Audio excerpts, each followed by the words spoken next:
Time is not just a clock ticking forward. In Jungian philosophy, it is a vast psychological landscape where our past, present, and future selves constantly echo through one another. Carl Jung believed that time is not linear in the soul's experience. While clocks measure seconds and calendars track years, the unconscious mind experiences time as symbolic and cyclical. A trauma from childhood can dominate a 40-year-old's choices. A dream about death might whisper something about the future. A pattern in a relationship can be rooted in ancestral memory. Jung taught that when we ignore these nonlinear depths, we live shallowly, stuck in a false sense of progression. We may grow older, but we don't necessarily grow deeper. True maturity comes when we recognize that the past is still alive inside us. The present is shaped by hidden patterns, and the future is not fixed, but actively shaped by our unconscious. Time, then, is not just what we move through, it is what moves through us. One of the darkest realities we avoid is the fact that the unconscious never forgets. What we repress in time, we meet again in behavior, in illness, in fate. Jung called this the return of the shadow. The parts of ourselves we bury because they are too painful, shameful, or taboo to face. We imagine that time heals all wounds, but time only buries them deeper unless we confront them. A forgotten betrayal, an ignored wound, a childhood neglect. All of these shape our emotional timeline like invisible anchors. And what we fail to resolve in one chapter of our life, we tend to recreate in the next. The toxic partner returns in a different form. The old fear reappears as anxiety. The unfinished grief becomes numbness. Jung said, "What you resist persists." Time does not dissolve the unconscious. It feeds it. Only by dragging the hidden parts into the light, facing the shadows honestly, can time become a healing force instead of a haunting cycle. Time reveals its darkness most sharply when we realize how much of it we waste wearing masks that were never ours, a truth Jung explored deeply in his idea of the persona.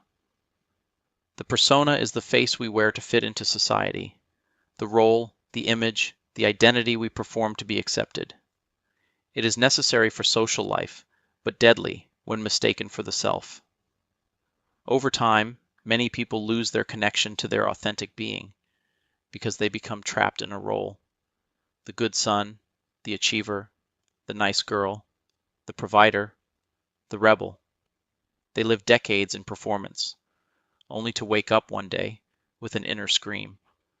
Who am I really? Jung saw this as a crisis of the soul. The longer we live according to false identities, the more life begins to feel hollow. This is why time can feel heavy or wasted, not because life is meaningless, but because we have not yet dared to live our own truth.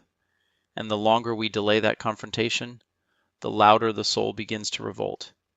The Jungian perspective of time forces us to ask, are we becoming whole, or are we simply getting older?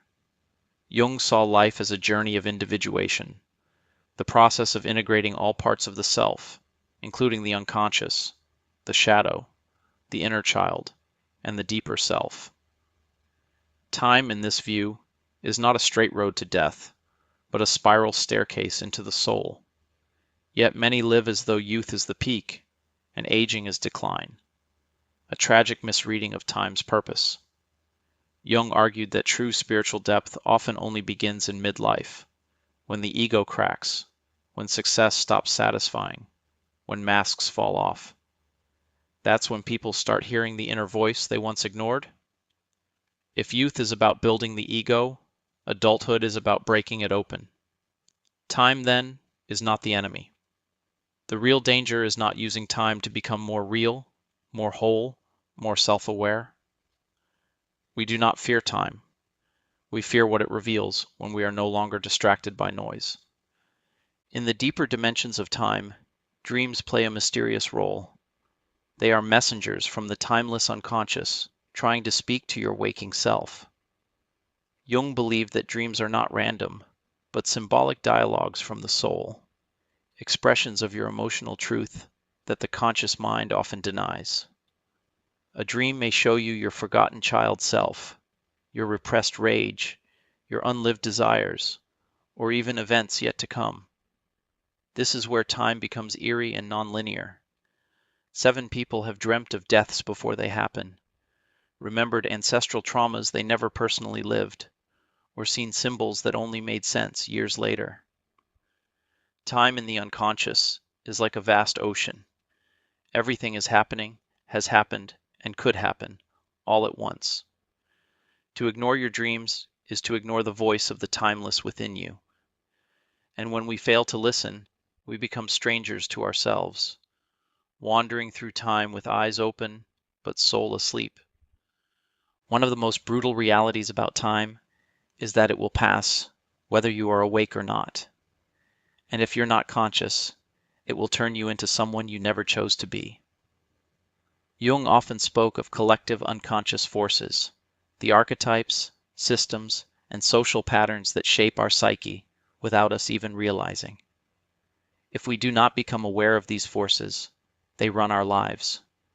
Society programs you to chase success, avoid emotions, deny aging, and seek constant distraction. If you obey these scripts without question, time will mold you into a stereotype.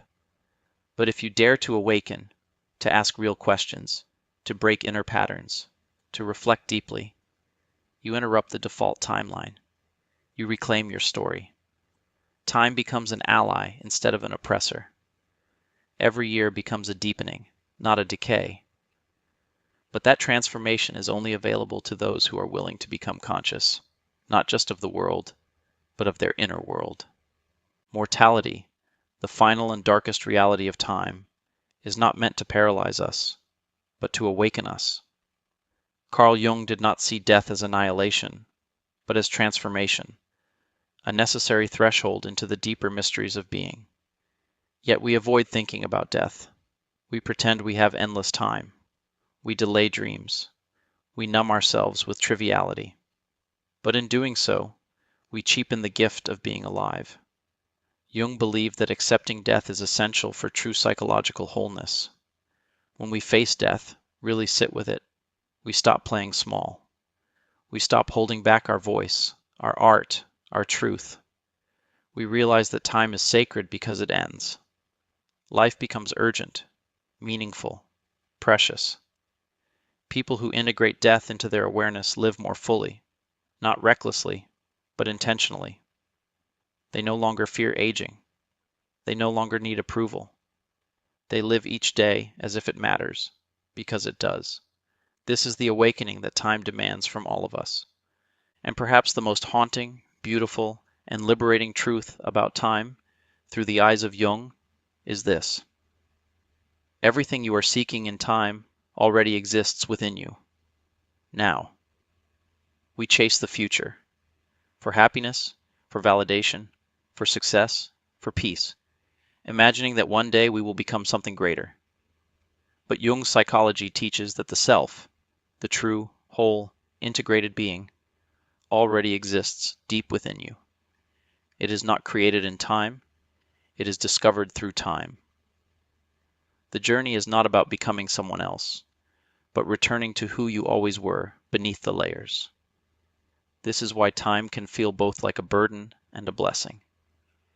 It pushes you through experiences, joy, pain, loss, triumph, so that piece by piece your masks fall off, your wounds speak, your shadows dance, and your soul remembers itself.